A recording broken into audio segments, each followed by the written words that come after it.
ناظرین و سامعین، شوال کا مہینہ ہے۔ یہ مہینہ خاص طور پر اس نسبت سے بھی ہے، اور بھی نسبتیں ہیں، لیکن خاص طور پر اس کی نسبت ناظرین غزوہ احد سے ہے۔ 3 سن ہجری میں 15 شوال المکرم میں یہ غزوہ احد وقوع پذیر ہوا، اور جنگ بدر کے بعد، جنگ بدر میں جو کفار کی شکست فاش تھی ناظرین، اس کے بعد وہ بڑے ملول تھے، بڑے حزن و ملال میں تھے، اور پھر 3 سن ہجری میں 1 سال کے بعد 15 شوال المکرم اپنی پوری قوت مجتمع کر کے وہ میدان احد میں اترے کہ مسلمانوں کے ساتھ جنگ کی جائے۔ ناظرین، اس جنگ احد میں جہاں پر حضور نبی کریم علیہ السلام کے دندان اقدس شہید ہوئے، اور وہ بھی ناظرین اس کی ایک ریزن یہ بنا کہ کفار یعنی عارضی طور پر جو پلٹ کر آئے، اس کا ریزن یہ بنا کہ جبل الرمات، یعنی رمات کہتے تیر اندازوں کا پہاڑ۔ اگر آپ نے وہاں پر آپ کو زیارت کا شرف ملا ہو، آپ وہاں پر تشریف لے گئے ہوں، نہیں تو اللہ رب العالمین سب کو وہاں جانے کی توفیق نصیب فرمائے۔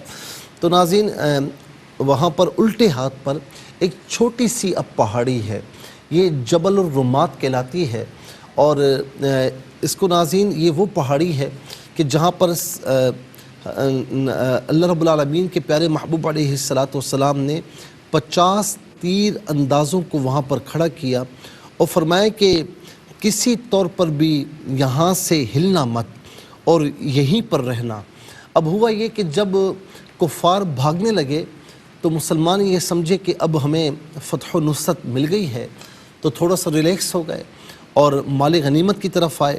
تو اب ہوا یہ کہ خالد بن ولید جو اس وقت کفار کے سپہ سالار تھے، وہ بڑے ایکسپرٹ قسم کے تھے، بڑا ایکسپیرینس تھا انہیں، تو انہوں نے بھانپ لیا اور پلٹ کے پھر حملہ کیا، تو مسلمانوں میں ایک سراسیمگی پھیل گئی، اور تھوڑا سا ناظرین مسلمان تتر بتر ہو گئے، اور اسی اثناء میں ناظرین حضور نبی کریم علیہ السلام کو کفار نے گھیرا کر لیا، اور آقا علیہ السلام کی دندان اقدس شہید ہوئے۔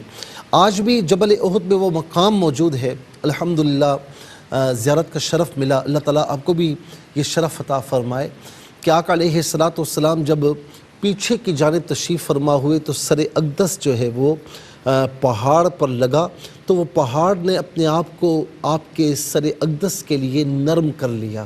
ناظرین، آج بھی اس پہاڑ پر وہ نشانات موجود ہیں۔ آقا علیہ السلام کا جو خون اقدس ہے وہ بھی ناظرین بہا، دندان اقدس شہید ہوئے۔ یہ بڑا ایک ناظرین عجیب و غریب اس جنگ احد میں منظر تھا۔ اور پھر ایک منظر یہ بھی تھا کہ حضور نبی کریم صلی اللہ تعالیٰ علیہ وسلم کی بابت کفار نے یہ افواہ پھیلائی کہ آپ کو شہید کر دیا گیا ہے، تو مسلمان بڑے بے چین ہوئے۔ جہاں پر اور بڑے واقعات ہیں، لیکن ایک بڑا عجیب و غریب واقعہ کہ ایک خاتون بھاگتے ہوئے دیوانہ وار آ رہی ہے۔ کسی نے کہا کہ تمہارا بیٹا اس جنگ میں شہید ہو چکا ہے، اس نے کوئی توجہ نہیں کی۔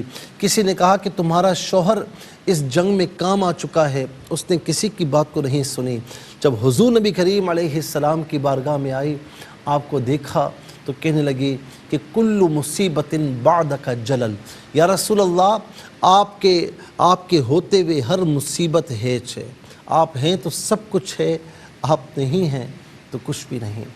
امیر طیبہ سید الشہداء سیدنا امیر حمزہ رضی اللہ تعالی عنہ، اسی جنگ میں ناظرین وحشی نے آپ کو شہید کیا، اور یہ وہی وحشی ہیں جو بعد میں اسلام میں داخل ہوئے۔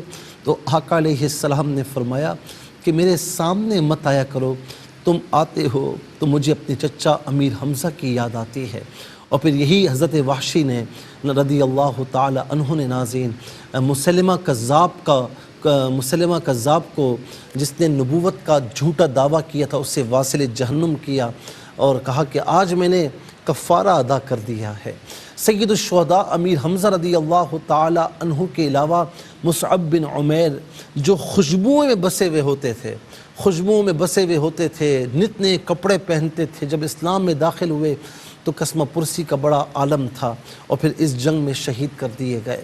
سیدنا امیر حمزہ رضی اللہ تعالی عنہ کا قد تھوڑا لمبا تھا، تو جب سر اقدس کی طرف سے کفن دیا جاتا تو پاؤں مبارک سے کفن ہٹ جاتا، جب وہاں دیا جاتا تو سر اقدس چڑھ جاتا۔ اتنا کفن بھی نہیں تھا کہ مکمل کفن آپ کو دیا جائے، تو سر اقدس کو ڈھانپ دیا گیا اور پاؤں مبارک پر اسخر گھاس لگا دی گئی۔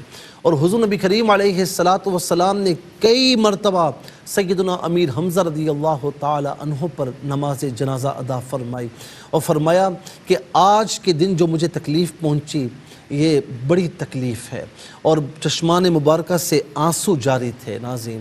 اور پھر جب تک آپ کا وصال ظاہری نہیں ہوا، آپ ہر بدھ کے روز ناظرین باقاعدہ سید الشہداء کے پاس آتے اور میدان احد میں آتے اور یہاں پر آ کر تشریف فرما ہوا کرتے۔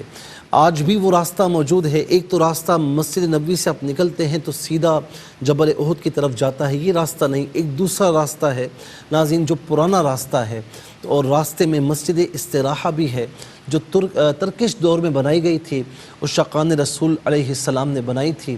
اور استراحہ کہتے ہیں آرام کرنے کو۔ میرے آقا علیہ السلام جب یہاں تشریف لاتے تو راستے میں آرام فرماتے، پھر اس کے بعد تشریف لے جاتے۔ ناظرین و سامعین، فرمایا کہ جو ان کی بارگاہ میں آ کر سلام پیش کرتا ہے تو یہ قیامت تک اسے سلام پیش کرتے ہیں۔ اور کئی اللہ کے اولیاء نے یہ بیان کیا کہ وہاں جا کر سلام پیش کیا تو پھر جواب بھی مزار اقدس سے موصول ہوا۔ ناظرین و سامعین، رات کے وقت کبھی جائیں، جو خوشبوؤں کی لپیٹیں ہوتی ہیں، جو ایک نورانیت والا منظر ہوتا ہے کہ سید الشہداء کی بارگاہ میں کھڑے ہوں، قدمین پر کھڑے ہوں، اور پھر آپ دیکھیں تو گنبد آپ کو مسجد نبوی کے مینار نظر آئیں گے، گنبد خضرا نظر آئے گا، اور ایک عجیب نورانیت ہوتی ہے۔ اللہ تعالیٰ سب کو وہاں کی حاضری عطا فرمائے، اور ہم سب کو سید الشہداء سیدنا امیر حمزہ رضی اللہ تعالی عنہ کی اتباع حقیقی نصیب فرمائے۔ شہدائے احد کے مزار پر انوار پر کروڑہا رحمتیں برکت نازل فرمائے۔